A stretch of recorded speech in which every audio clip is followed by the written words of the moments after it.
Data Jakarta Interbank Spot Dollar Rate atau JISDOR Bank Indonesia mencatat, pergerakan mata uang rupiah cukup fluktuatif dan cenderung mengalami depresiasi dalam sepekan terakhir. Bahkan mata uang Garuda kembali melemah hingga menembus level psikologi Rp18.000 per dolar Amerika Serikat, tepat di level Rp18.069.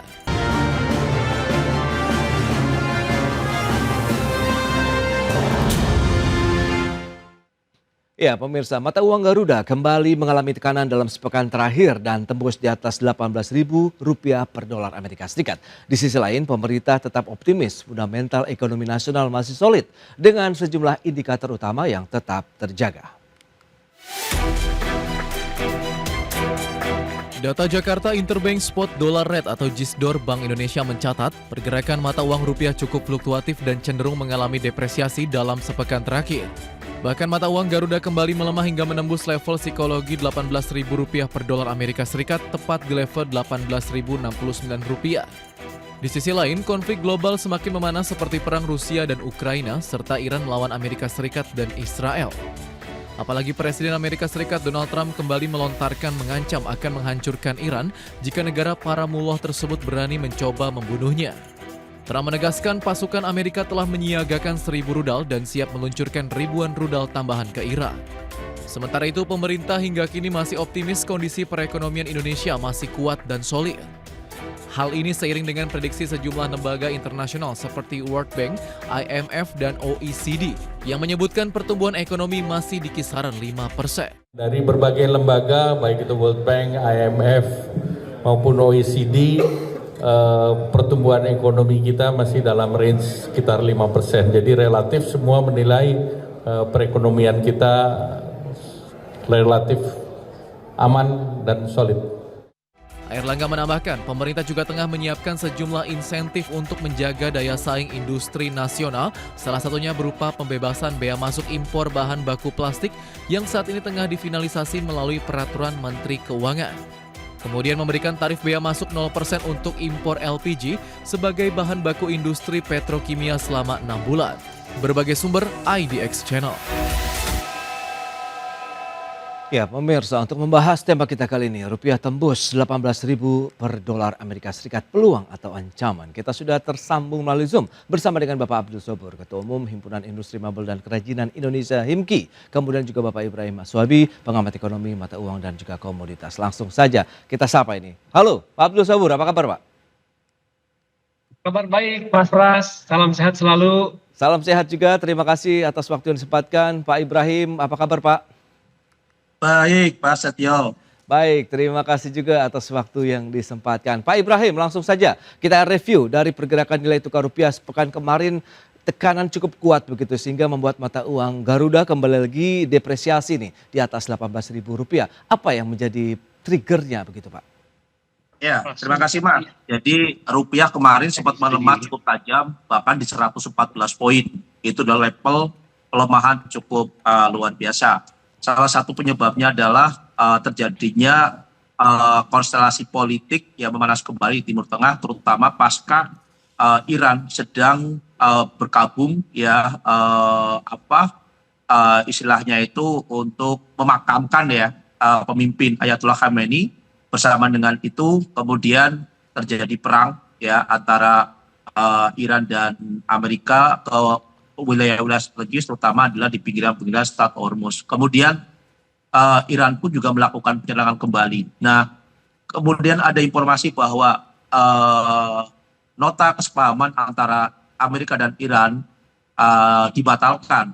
Ya, Trump mengatakan seperti itu. Dari situlah akhirnya harga minyak naik, kemudian indeks dolar mengalami penguatan, berdampak terhadap pelemahan mata uang rupiah. Nah, di sisi lain pun juga kita melihat bahwa pelemahan mata uang rupiah kemarin itu juga banyak ditopang oleh berbagai faktor. Salah satunya adalah data neraca perdagangan, kemudian inflasi, ya, kemudian PMI manufaktur, cadangan devisa, kemudian yang terakhir adalah indeks keyakinan konsumen yang kita lihat semuanya ini mengalami satu permasalahan kecuali mungkin cadangan devisa. Cadangan devisa ini mengalami peningkatan, tetapi peningkatannya pun juga hanya untuk kebutuhan 4,9 bulan. Ya, sedangkan peringkat internasional seperti Fitch Ratings sendiri mengatakan bahwa sebuah negara ya yang mempunyai rating hutang triple B atau BBB itu minimal itu harus untuk memenuhi kuota 5 bulan. Nah, sehingga apa? Sehingga ini pun juga membuat satu sedikit permasalahan. Ya, apalagi berhubungan dengan pasar modal kita juga yang masih sedikit bermasalah. Ini yang membuat rupiah kembali lagi mengalami pelemahan yang cukup signifikan, walaupun di hari Jumat kemarin ditutup menguat ya, karena ada data baik dari Bank Dunia ya maupun IMF yang mengatakan bahwa pertumbuhan ekonomi Indonesia ya itu masih tetap di 5% walaupun kondisi global sedang tidak baik-baik saja. Nah, ini mungkin awal yang bagus ya, tetapi dalam perdagangan di pagi ini pun juga karena kondisi Selat Hormuz ditutup kembali ya oleh Iran, kemudian Iran pun juga melakukan penyerangan terhadap instalasi-instalasi militer Amerika yang ada di Timur Tengah, membuat harga minyak mentah terjadi gap up, kemudian indeks dolar terjadi gap up, rupiah pun juga sudah melemah 56 poin. Nah, ini cukup luar biasa, Mas Prasetyo. Oke, baik. Itu dia yang menjadi salah satu trigger ya yang membuat depresiasi rupiah kembali lagi terjadi. Nah, dari sisi pelaku usaha, khususnya Himki nih, yang memang banyak melakukan eksportasi juga, khususnya ke Amerika Serikat. Bagaimana Pak Abdul Sobur melihat dengan pergerakan ya, Mas Pras, rupiah? Kita nggak pernah menduga ya. Kemarin kita berharap eskalasinya menurun ya. Oke. Tapi tiba-tiba kemudian perang lagi, dan ini lebih berbahaya. Tentu saja dampaknya pasti kemana-mana. Tapi kalau dari kami sebagai pelaku ekspor, ada dua ya kemungkinannya, Mas Pras, yang kami rasakan ini. Ini bisa menjadi berita baik bagi yang kebetulan di industri kami ekspornya memang mayoritas menggunakan bahan baku dengan kandungan lokal tinggi. Contohnya misalnya seperti barang-barang yang kami ekspor kan terdiri daripada 65% itu kayu, seperti kayu jati, kayu mahoni, kayu mindi, kayu pinus, dan macam-macam kayu yang ada di sini. Ya, yang sebagian besar juga disuplai oleh perhutani. Kemudian rotan, macam-macam jenis rotan yang kami punya. Kemudian juga ada serat, ya serat seperti serat tabaka dan lain sebagainya ya. Yang notabene itu sebetulnya 85% kandungannya lokal. Oke. Jadi tentu saja di dalam konteks kenaikan dolar atas rupiah ada keuntungan yang diperoleh. Tapi kami mengatakan itu sebagai windfall ya, keuntungan sementara. Karena apa? Ikutannya yang lebih berbahaya nih, Mas Pras. Yang itu yang jadi berita yang tidak menyenangkan tentu saja. Tiba-tiba logistiknya jadi naik, ya, karena mungkin pihak-pihak logistik dengan asuransinya naikin itu karena resikonya bertambah. Kemudian bahan-bahan yang memang ada yang masih diimpor seperti coating, ya, kemudian bahan-bahan yang seperti hardware ya, fitting, aksesoris, itu semuanya merangkak naik. Ya. Tapi overall sejauh ini kami melihat bahwa keuntungan masih bersifat sementara. Karena yang dipikirkan oleh kami sebagai pelaku usaha di bidang mebel dan kerajinan sebetulnya bukan soal seberapa besar dolar itu harganya ya, tapi stabilisasi. Ya, itu yang lebih penting. Jadi bukan volatilitas tapi stabilisasi. Pada posisi itu baru kemungkinan kami akan membuat satu perencanaan yang komprehensif. Karena kalau dolarnya nggak stabil, itu pasti sulit. Kami akan banyak wait and see ya, karena buyer-buyer kami juga pasti pada posisi yang sama gitu ya. Kita nunggu situasi meredah deh. Akhirnya apa? Ada penurunan. Terus terang ya, di Januari sampai bulan ini berarti sudah semester 1 nih terjadi penurunan. Ya. Ekspor kami terjadi penurunan kurang lebih sekitar 8-10%. Itu berarti apa? Tekanan global masih dirasakan sangat kuat, memberikan dampak terhadap negara tujuan ekspor kami, terutama ke Amerika Serikat. Ya. Bahkan beberapa kunjungan kami batalkan sebetulnya, karena situasi dianggap belum kondusif. Demikian, Mas Pras. Wow, itu dia update yang memang ini cukup Dan mungkin perlu dicermati bersama begitu oleh pemerintah maupun pelaku usaha begitu dengan penurunan sampai dengan 10% untuk kinerja ekspor, meskipun kita tahu nilai tukar rupiah memang ada sisi positifnya kalau memang tadi bahan baku semua bisa kita dapatkan di dalam negeri, sehingga pendapatan untuk negara juga sebenarnya akan sangat signifikan begitu ya, tidak ada lagi ataupun bahan-bahan yang harus diimpor sebagian besar dari luar negeri. Kita akan bahas lebih jauh nanti di segmen berikutnya. Kita akan jeda sebentar Pak Abdul Sabur dan juga Pak Ibrahim, dan pemirsa tetaplah bersama kami. Ya, terima kasih Anda masih bergabung bersama kami, dan pemirsa, berikut ini kami sampaikan data. Kita akan cermati bagaimana dengan daya saing global negara ASEAN khususnya Indonesia seperti yang bisa Anda saksikan di layar televisi Anda. Ini dia perbandingan Indonesia dengan beberapa negara ASEAN lainnya. Singapura menempati posisi yang cukup tinggi begitu di level 100. Posisinya kita lihat dari Malaysia 81,91 poin, kemudian Thailand di 71,11 poin dari sisi nilai daya saing global begitu ya untuk negara-negara ASEAN. Sementara Vietnam 70,63 poin, Filipina 59,07 poin, dan Indonesia di posisi 57,57 poin. Ini dia data dari IMD World Competitiveness Ranking di tahun 2026. Indonesia paling buncit di antara negara-negara ASEAN. Selanjutnya kita lihat dari laju pertumbuhan ekonomi kita. Ini juga yang sesuai dengan target dari pemerintah di kuartal 1 4,87% sampai dengan kuartal 1 2026 ini lonjakannya sudah menyentuh 5,61%. Ini yang membuat pemerintah masih optimis begitu ya, masih percaya diri menyatakan bahwa fundamental ekonomi Indonesia dalam kondisi aman dan solid, mengingat dari prediksi ataupun proyeksi IMF, OECD, World Bank begitu bahwa Indonesia masih bisa tumbuh di atas 5%. Dan selanjutnya kita lihat dari indeks keyakinan konsumen yang dikeluarkan oleh Bank Indonesia. Ini seperti apa? Ini dia datanya seperti yang bisa Anda saksikan di layar televisi Anda. Kita lihat indeks keyakinan konsumen itu memang berada di posisi yang warna biru. Kita lihat ini ya, di 117,8 poin indeks keyakinan konsumen. Meskipun kecenderungan turun, tapi sebenarnya ini masih berada di level optimis karena masih di atas level 100 untuk indeks keyakinan konsumen. Baik, itu dia beberapa data yang sudah kita sampaikan, dan kita lanjutkan kembali perbincangan bersama dengan Pak Abdul Sabur dan juga Bapak Ibrahim Aswaibi. Nah, mencermati dengan beberapa informasi tadi yang sudah disampaikan Pak Ibrahim, lantas sejauh mana sih kalau kita lihat dengan pelemahan rupiah yang terjadi saat ini, meskipun tadi ada plusnya kalau memang HIMKI menyatakan kalau produktivitas ini banyak dihasilkan di dalam negeri, bahan bakunya di dalam negeri. Nah, sebenarnya ini menjadi peluangkah atau jadi menjadi tantangan ataupun ancaman yang perlu kita waspadai selanjutnya begitu Pak Ibrahim? Iya, jadi gini, kalau mungkin kalau negara-negara Indonesia melakukan ekspor, ya kemudian barang-barangnya adalah di dalam negeri, mungkin ekspor akan mendapatkan keuntungan. Ya. Tadi sudah dikatakan bahwa biaya transportasi kemudian asuransi pasti akan mengalami kenaikan. Akibat apa? Akibat fluktuasi harga minyak, kemudian indeks dolar yang menguat, dan pelemahan mata uang rupiah. Nah, bagi masyarakat di Indonesia sendiri, dengan pelemahan mata uang rupiah, ya ini pasti sangat berpengaruh sekali terhadap harga-harga.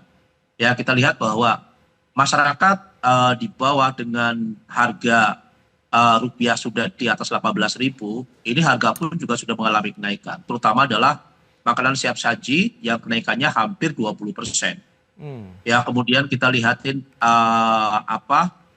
di pasar-pasar tradisional, ya itu pun juga sepi peminat karena apa? Naiknya harga-harga yang relatif lebih tinggi, dan ini pun juga merugikan penjual juga. Karena apa? Pada saat harganya relatif lebih tinggi, ya masyarakat itu akan sedikit membelanjakan uangnya ya di pasar, sehingga barang ini semakin banyak dan yang dirugikan itu adalah penjual. Nah, ini yang terjadi di lapangan ya. Jadi pelemahan mata uang rupiah kemungkinan besar masih akan terus berlanjut. Kalau seandainya memang benar terjadi penutupan Selat Hormuz, ya kemungkinan besar rupiah di 19.000 itu akan tercapai dalam bulan ini. Harus diingat bahwa permasalahan utama itu adalah Selat Hormuz. Pada saat Selat Hormuz dibuka, transportasi berjalan, terjadi oversupply minyak yang begitu besar. Harus diingat bahwa produksi itu adalah 103,7 juta barel per hari. Permintaan pasar itu sangat kecil, di bawah 100 juta barel. Nah, kita lihat bahwa pada saat terjadi pembukaan Selat Hormuz, harga minyak mentah itu turun, ya mendekati level di $65 per barel. Bahkan di pasar gelap itu dijual itu di $10 per barel. Terutama adalah minyak-minyak dari Angola. Artinya apa? sebenarnya pada saat pembukaan Selat Hormuz ini sudah cukup bagus momentumnya. Bahkan harga gasolin di Amerika pun juga sudah sedikit mengalami penurunan. Ya, tetapi dengan adanya penutupan Selat Hormuz ini, ya ini pun juga akan berdampak terhadap apa? Terhadap inflasi lagi. Karena apa? Barang-barang terutama adalah di Amerika, kemudian di Indonesia pun juga akan naik dan ini dampaknya cukup luar biasa. Berarti Bank Sentral dalam pertemuan nanti ya di bulan Agustus bisa saja akan membahas tentang masalah kenaikan suku bunga karena inflasi terus mengalami kenaikan akibat penutupan Selat Hormuz. Nah, ini yang harus berhati-hati ya bagi masyarakat, bagi pemerintah ya agar bagaimana caranya rupiah ini kembali mengalami penguatan. Ini tugas utama dari Bank Indonesia. Bank Indonesia harus melakukan intervensi. Intervensi sudah dilakukan baik secara internasional, secara domestik, ya obligasi maupun di valuta asing. Tetapi ada kemungkinan besar dalam pertemuan di bulan ini ya di bulan Juli Bank Indonesia kemungkinan besar akan menaikkan suku bunga lagi 25 basis poin. Karena ada target dari BI sendiri kemungkinan besar ya di bulan Juli ini kemungkinan akan menaikkan bukan di bulan Juli sampai akhir tahun kemungkinan besar adalah 200 basis poin. Nah, kita sudah tahu 100 basis poin sudah diterapkan ya kemungkinan besar tinggal 100 basis poin lagi dan ini kemungkinan kalau seandainya rupiah terus mengalami pelemahan bahkan akan menuju di level 19.000, biasanya apa? Biasanya pemerintah, ya presiden, DPR ini langsung melakukan koordinasi ya dengan Bank Indonesia dan Bank Indonesia biasa menaikkan suku bunga bisa 25 basis poin atau 50 basis poin. Karena apa?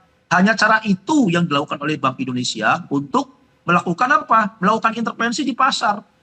Itu Mas. Baik. Nah, kalau kita lihat dengan beberapa informasi yang tadi sudah disampaikan oleh Pak Ibrahim begitu bahwa potensi dari rupiah ini kemungkinan masih akan mengalami tekanan lagi begitu seiring dengan kembali panasnya perang antara Iran, Amerika Serikat yang didukung oleh Israel. Nah, lantas Pak Abdul Sobur, Anda melihat bagaimana potensinya terhadap industri dalam negeri khususnya memang tadi para eksportir kita begitu mengingatkan ada beberapa negara tujuan yang akhirnya terdampak juga nih dengan adanya perang apalagi Himki juga banyak mengekspornya ke wilayah Amerika Serikat sementara nilai tukar rupiah berpotensi akan mengalami tekanan kembali nih Pak.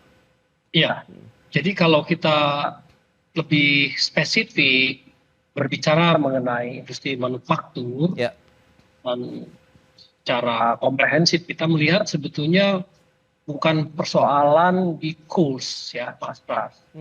Memang rumus yang paling cepat dalam konteks fiskal pasti BI naikin tadi disampaikan oleh beliau. Tetapi kami justru di Himki melihatnya lebih dalam ya. Kalau Indonesia mau kuat, daya saingnya membaik, justru industri manufakturnya ini yang harus didukung secara total.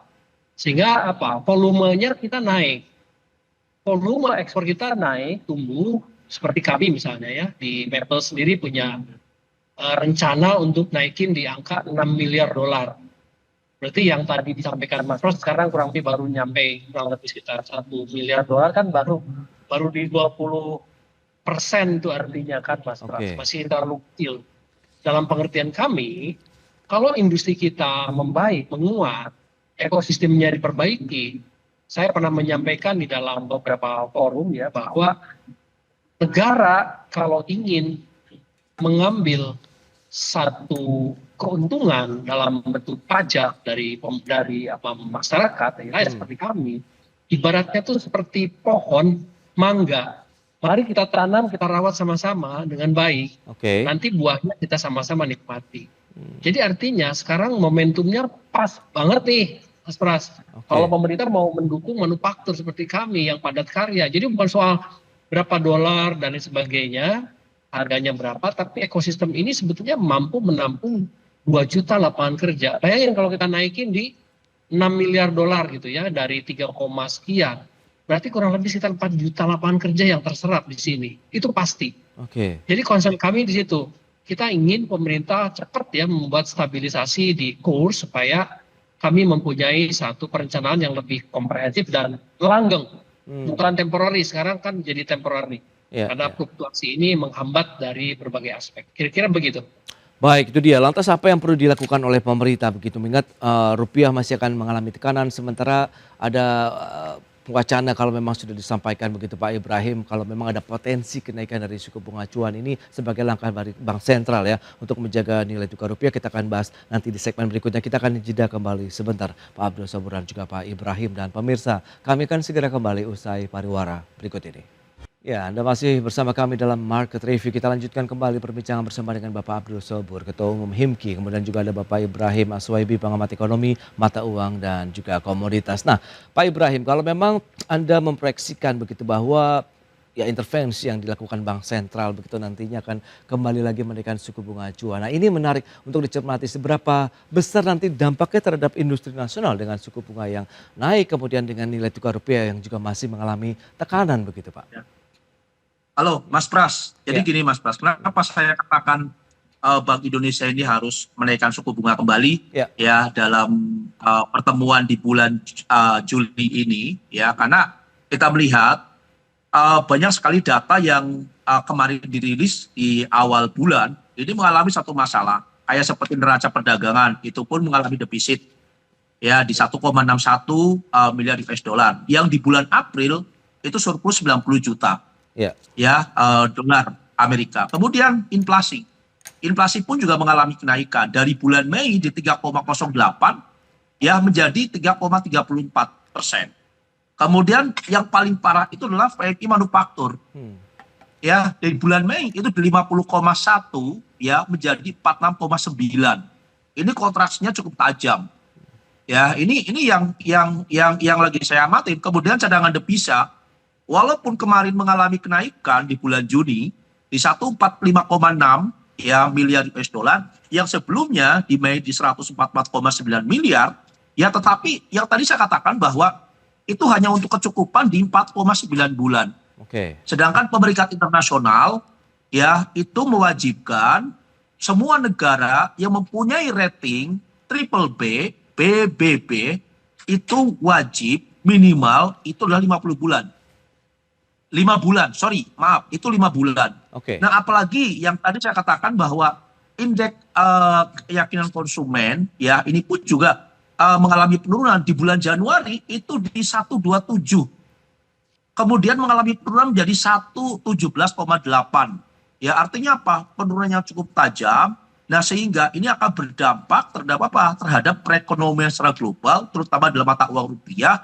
Apalagi kita lihat tentang masalah MBG, Koperasi Merah Putih, yang itu kebocoran itu 46 triliun rupiah. Nah, sehingga apa? Sehingga data inilah yang membuat apa? Membuat rupiah terus mengalami pelemahan, sehingga apa? Sehingga Bank Indonesia sulit sekali melakukan intervensi di pasar internasional, kemudian pasar domestik, obligasi, dan valuta asing. Sehingga apa? Cara satu-satunya ini harus menaikkan suku bunga. Karena apa? Sudah tidak ada lagi daya upaya yang dilakukan oleh Bank Indonesia saat ini hanya menaikkan suku bunga. Kenaikan suku bunga ini pasti akan berdampak terhadap kenaikan suku bunga kredit. Suku bunga kredit akan berdampak terhadap suku bunga deposito. Misalnya saat ini suku bunga deposito itu sudah di atas 7%. Suku bunga obligasi sudah di atas 7,4%. Nah, berarti suku bunga kredit ya ini bisa naik 2 kali lipat. Sehingga apa?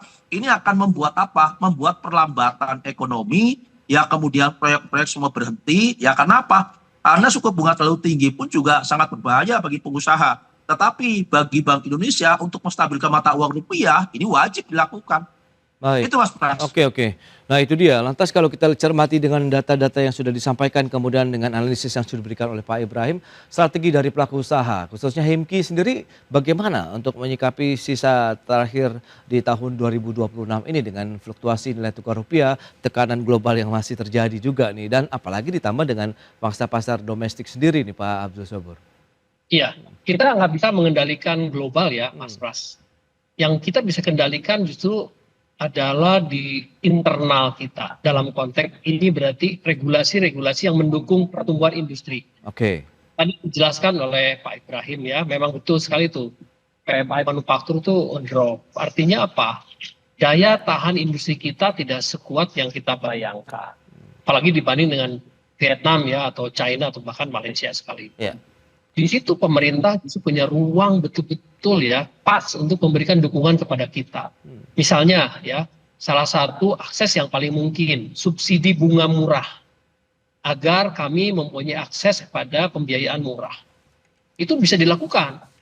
Karena apa? Kalau biaya bunga terlalu tinggi, memang akan terjadi pelambatan. Selain tadi ya, harga-harga naik dan lain sebagainya.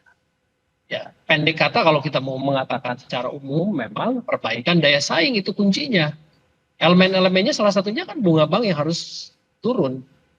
Ya, kemudian subsidi yang langsung ke industri, misalnya apa?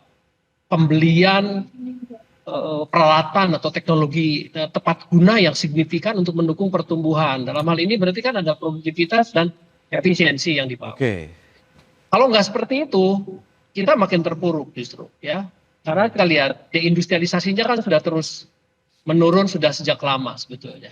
Kita harus extraordinary nih sekarang, Mas. Itu dia extraordinary yang perlu dilakukan. Berarti kebijakan ini juga harus saling kolaboratif begitu antara pemerintah. Ya kalau pelaku perlu belajar aja ke Vietnam nggak apa-apa, nggak usah malu kita. Mana mereka membangun industrinya begitu signifikan, ramping gitu ya. Padahal mereka kan nggak punya bahan dan penduduk sebanyak kita, tapi mereka tangguh di situ. Dia juga belajar dari China. Kenapa nggak? Dalam hal efisiensi kita mesti belajar sama mereka ya. Kuncinya di ekosistemnya dibangun, harus kondusif. Logistiknya semua. Logistik kita kan mahal sekali. Oke. Ya. Angkut barang dari satu tempat ke tempat lain kan mahal sekali. Listrik pun kita kan mahal sekali. Itu contoh-contoh konkret kalau kita mau membangun pertumbuhan itu diperbaiki. Baik. Ya. Oke. Itu pemerintah justru di situ. Ya, bukan BI. BI kan misalnya di fiskal aja tuh, di mana naikin suku bunga misalnya. Iya. Baik, berarti memang bauran lagi kebijakan fiskal moneter ini harus saling berpadu begitu ya untuk menjaga perekonomian kita begitu dari tekanan global tadi yang bisa menekan nilai tukar rupiah. Kemudian nanti ada misalnya wacana ataupun proyeksi yang sudah disampaikan Pak Ibrahim terkait dengan kenaikan suku bunga acuan. Ini perlu segera diantisipasi tentunya oleh dunia usaha juga ke depannya. Baik, terima kasih Pak Ibrahim. Pak Abdul Sobur atas informasi, update dan juga insight yang sudah diberikan. Ibrahim. Selamat melanjutkan. Terima kasih, Pak. Ya, salam sehat Pak. Terima kasih.